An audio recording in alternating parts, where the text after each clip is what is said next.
อันเนี้ยไม่เกี่ยวแก้วครับสบายดีงามฟ้าเด้อกาแฟ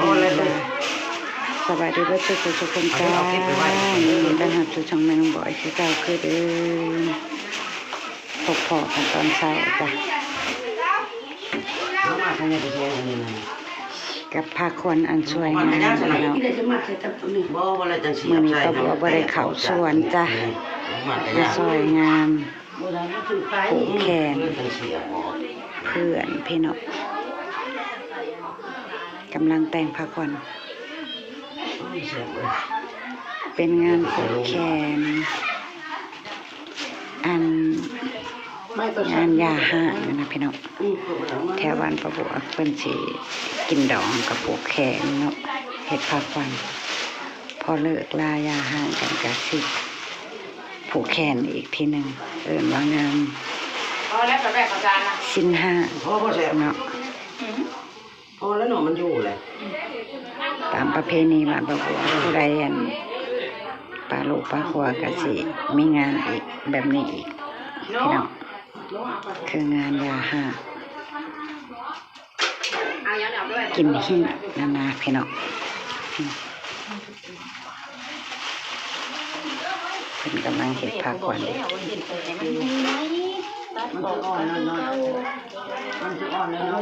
ผ่านมาชมความสวยงามของผักหวานได้สร้างผู้ชำนาญงานกำลังมาคอมเมนต์ตกแต่งกันพี่น้อง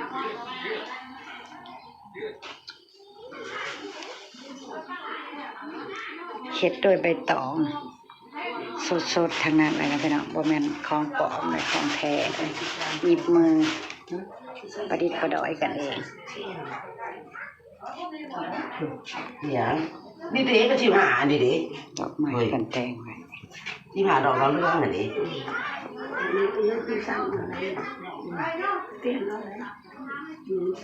มันสั่งเขาเปลี่ยนเนาะคือมันดอกไม้อยู่ผู้สลังตัวผู้ใหญ่พวกใหญ่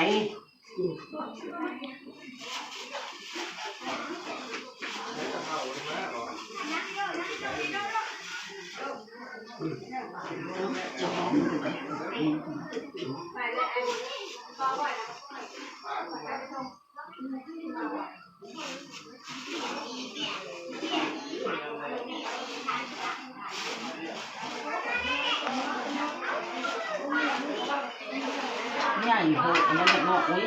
ว่าหวยดอกมันแตกออกจากอันนี้เทียนผักหวานกับใส่ข้าวต้มขนมผลไม้รากไม้แบบนี้พี่น้องแบบผักหวานแต่งงานนั่นแหละแต่ว่าเฮ็ดอันเดียวผักหวานแต่งงานเป็นสิเฮ็ดคู่เนาะพอเลิกลากันก็สิเฮ็ดขี้เฮ็ดแข็งฝ่ายผู้หญิงจ้ะเฉพาะฝ่ายผู้หญิงจ้ะฝ่ายนี้ถ้าเลิกลากับผัวก็สิมีงานนี่ขึ้นอีกทีหนึ่งจ้ะพี่น้อง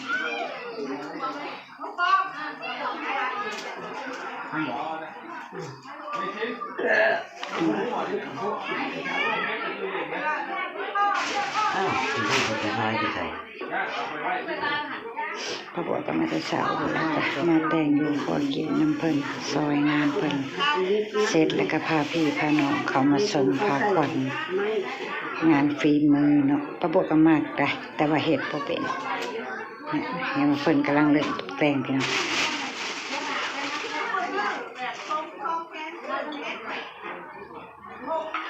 ห่างเนาะ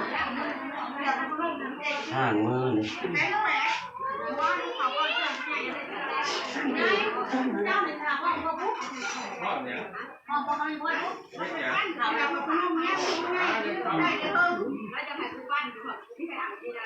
sẽ là khu nhà nhau và những bọn sẽ chọn nữa ใช่อันนี้เลย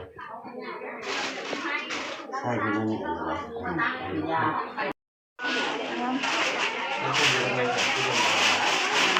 สวยงามแบบนี้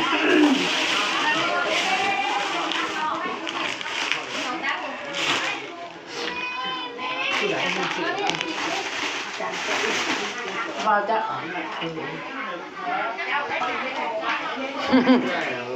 อีกได้เพราะว่าเจ้า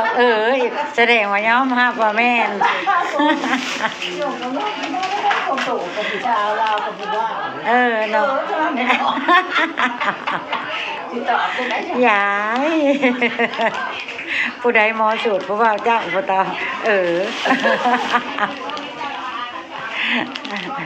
หยอกกันเล่นพี่น้อง ใช่อย่างหรือป้าจ้าไปหาอย่างนะ สร้างก็ควรช่วยบ่พี่น้องเจ้าว่าเบิ่งในเพิ่นยังน้อยเพิ่นมีฝีมือด้านนี้ได้พี่น้องนี่เพิ่นสร้างผู้สวยงามยังยอดบ่ทันใส่สวยงามนะพี่น้องสวยงามหลายนี่ใส่ น้า เพิ่น ใหญ่ผู้ซื้อมาหรือว่าเลยเขาเห็นอะไรก็แบบว่าหนูทำมาสิหน้า พาขวัญ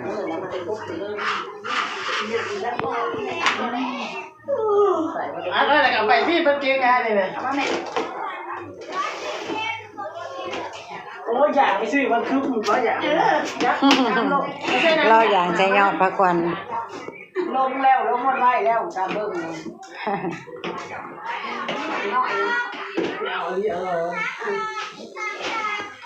จับลงเลยคืออันลงหมดไว้แล้ว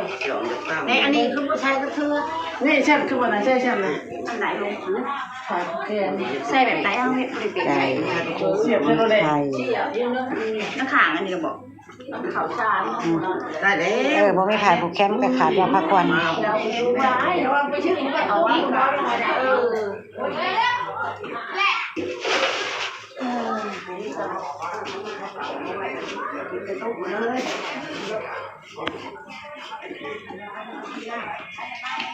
ชูเลยเราตอนนี้เราอยู่ สูงและนั่งจนท่วมหัว ก็มาเพียงได้นี่นะ อันเดิมโอ้ยอะไร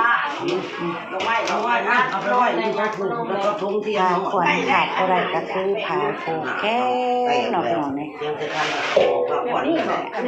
ไรก็คือพาผูกแขนจ้ะ แหวนบอก คอยเอาจานเขามาอยู่เขาก็เต้นแล้วเขาจะนั่งขึ้นแก้มแก้มมันก็คือแก้มนี่เลยนี่ไม่ก็เสียแล้วเสียคุณฮะบอกว่าอะไรอย่างเท่าไหร่เนี่ย ไม่ดีแบบ ไม่ ไม่ใหญ่ก็ ไม่ตัวนั้นหันนะ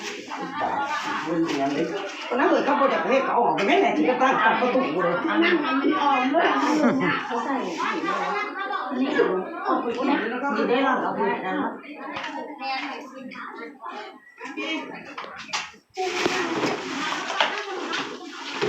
อันเดียวกันเขาเนี่ยเอาลูก มันอ่อนโพดเนาะบ่ทันใจลาย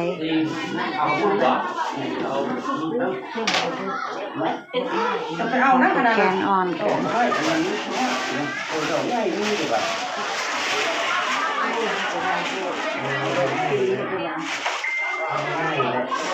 งานแบบนี้งานเบาพี่น้องงานเบา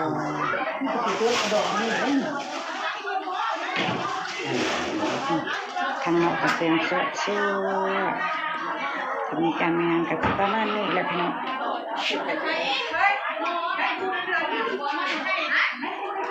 เอาเนื้อเนาะไหน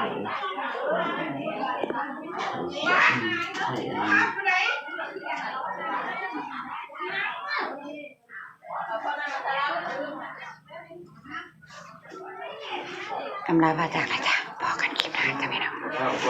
พบประบวนคลิปหน้าจ้าเก็บภาพบรรยากาศมาสอยการสวยงานทำไว้ช่องนี้ละจ้ากลับเมื่อกันจังจีเขาหัวเขาสวนเราจ้ะ